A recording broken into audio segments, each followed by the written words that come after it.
Let's get to Josh Ward joining us now of WNML. You can listen to him from noon to 3, bringing it, throwing heat. Josh, how are you, sir?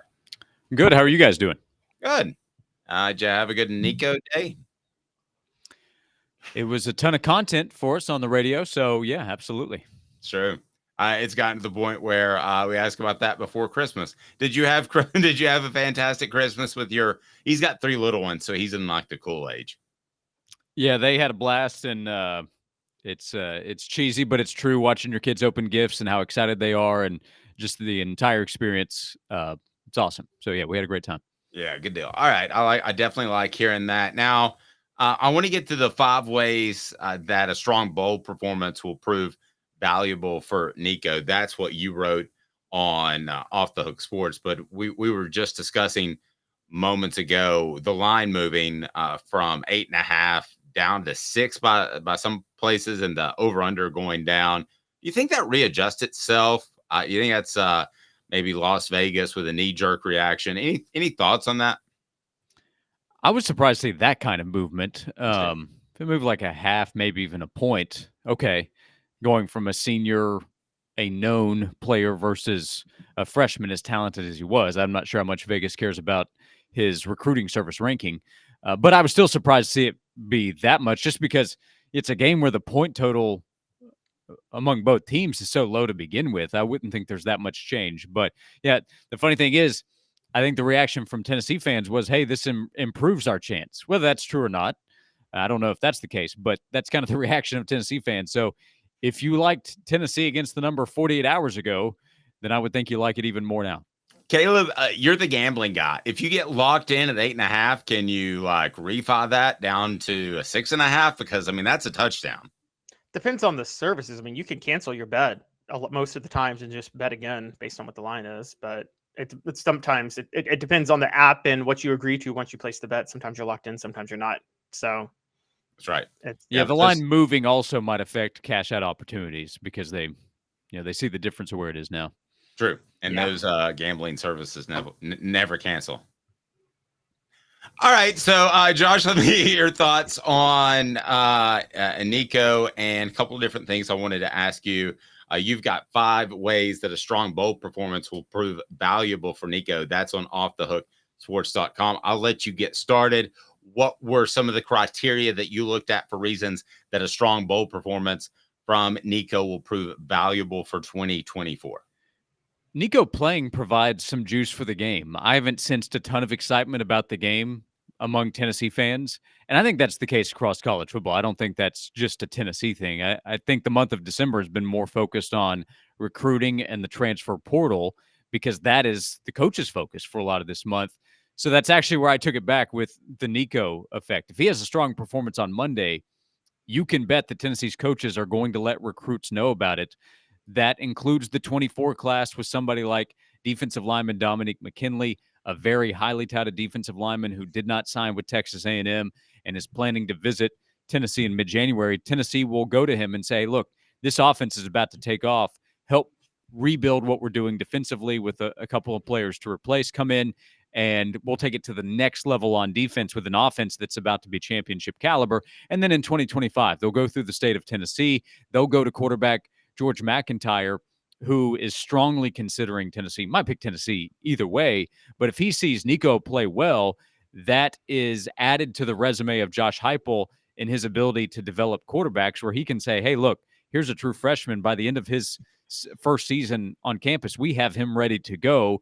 Come be his backup in 2025 as a true freshman. You'll be ready to take over and be the guy in 2026. So there's a lot you can sell to recruits as well as transfer portal targets. If Tennessee is looking for immediate help for 2024, the players they're going to target want to be a part of a team that has a chance to do something next season. If they see Nico perform well and he looks like a guy that can help Tennessee's offense rise back to an even higher level next season, that adds to Tennessee's playoff contention. That adds to the sell of Tennessee's coaches to targets that they want to come in and help right away.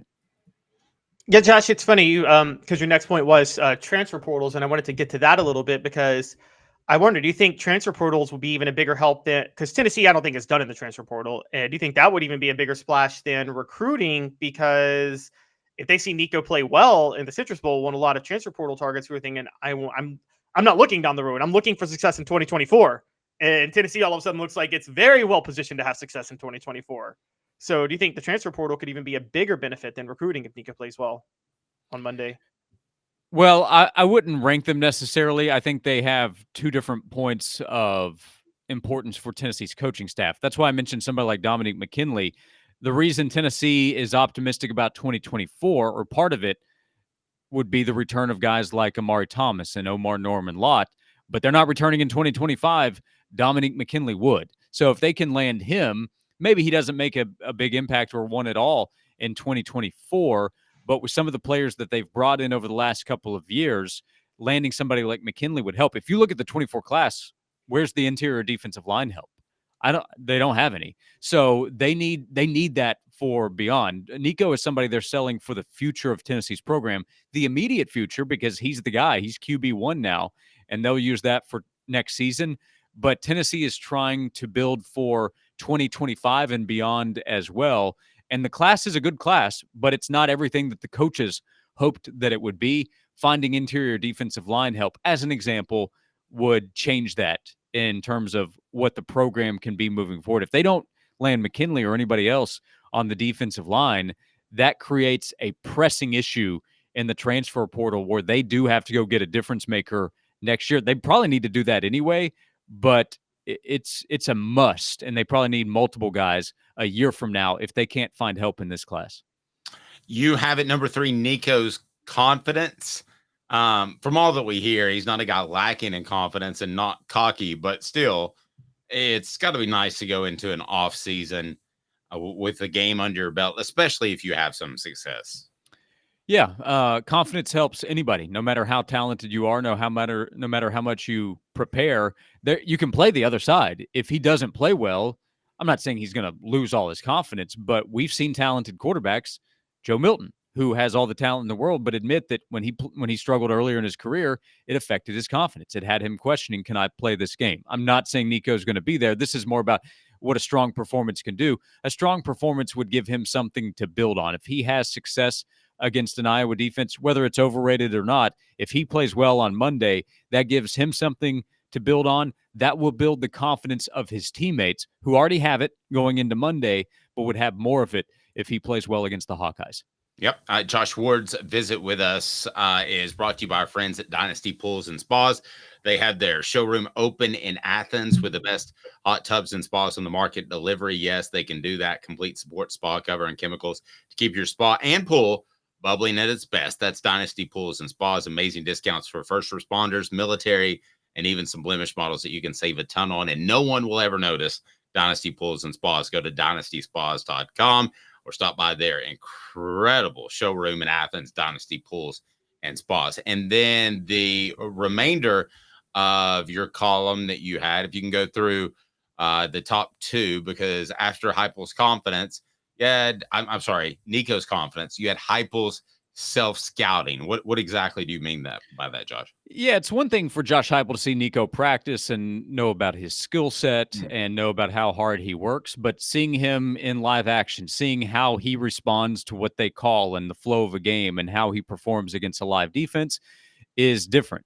A comparison I made was to 2021. Tennessee knew that Hendon Hooker was a talented quarterback. They knew that he could make plays. They also went with Joe Milton. They went with the upside of what his physical ability was. And then Hendon showed probably more playmaking ability than they expected. They were able to see him against real defenses, both in the Pittsburgh game when he took over and then in SEC play, and look at how they worked together moving forward, how Josh Heupel's offense and the design of it with Hendon at quarterback took off. They'll have a chance to spend the offseason having seen Nico not in late game situations against UTSA where they're just trying to make sure he doesn't get his head taken off almost literally, or running out the clock at the end of a game, to, okay, he's running the offense. He's working with these guys, Squirrel White, Cameron Seldon, Dylan Sampson, who will play a bigger role in the offense next season. It doesn't have to be just about Nico. It can be about those players around Nico and what Tennessee wants to do in 2024.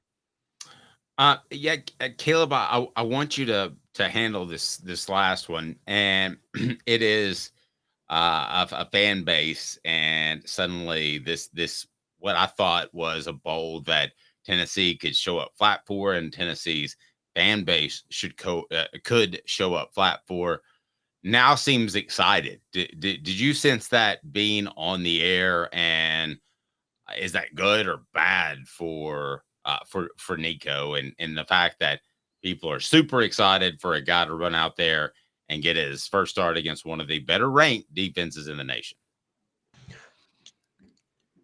Was that for me or Josh? Sorry. Yeah, it was a lot unpacked. Go ahead.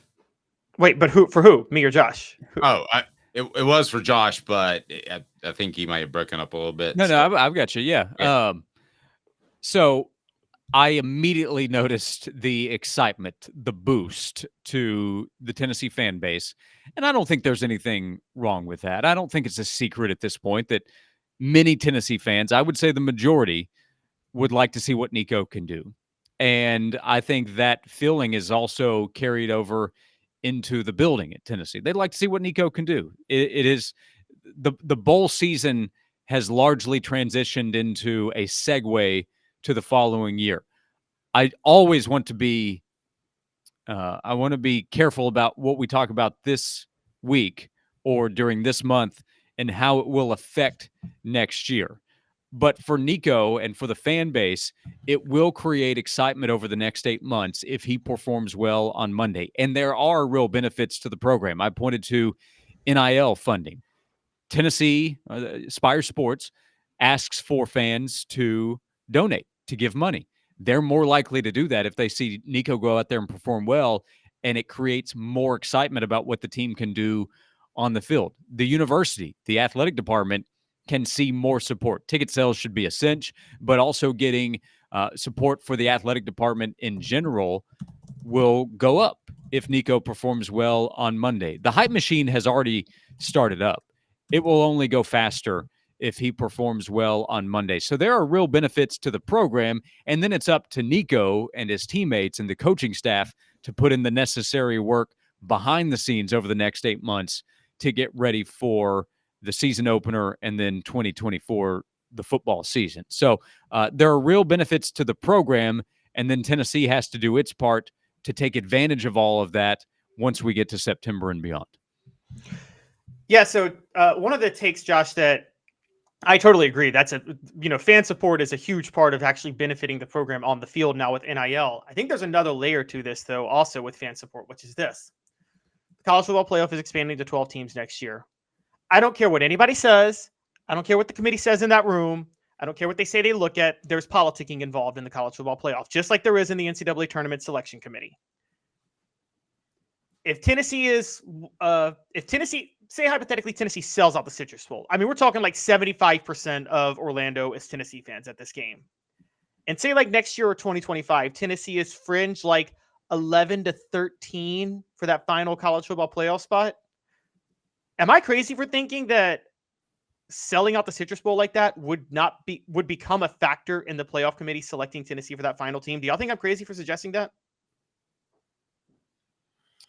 Well, Josh, I would say this. It would have to be a very specific situation that you have a team that is vying for 12 that has to go like to Washington. Are you going to have a team that would travel because it would be a home site, right? I mean, it doesn't hurt you if you're that 12 or 13 team, but hopefully they're making the decision off other things. Josh, what do you think? Yeah, I mean, who are they battling against? If it's another big-time Power 5 program, it probably doesn't make much of a difference. And you're right. We're talking about going on the road to a campus site where I can't imagine that ticket sales will be too much of a challenge for whichever school they'd be playing at, hosting the first ever on campus site college football playoff game. So it wouldn't hurt Tennessee.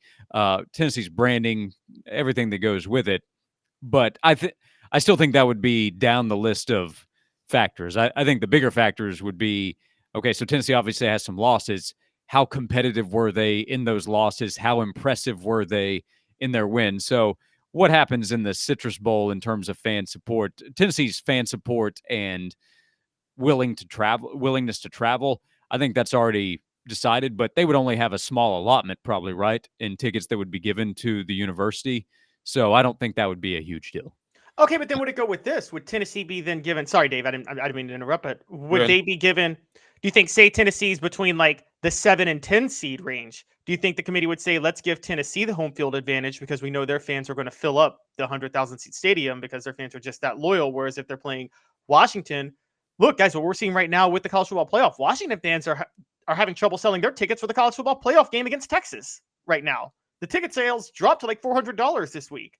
So does that work in Tennessee's favor to say, okay, let's give them the home game because we know their fans will show up?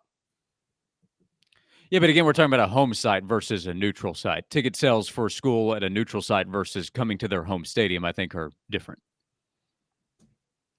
Yeah, I don't think Washington's going to have a tough time getting fans to a game in Seattle.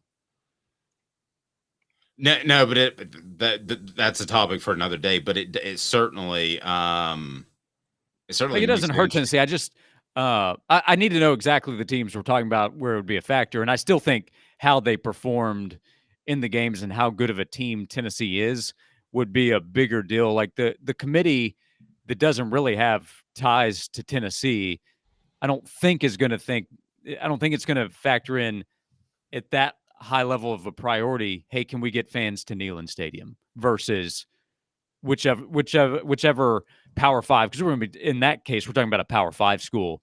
Which other Power 5 school can they get fans to their game? I'm sure that most will be able to fill up their stadium for a home playoff game. Yeah, I would think so.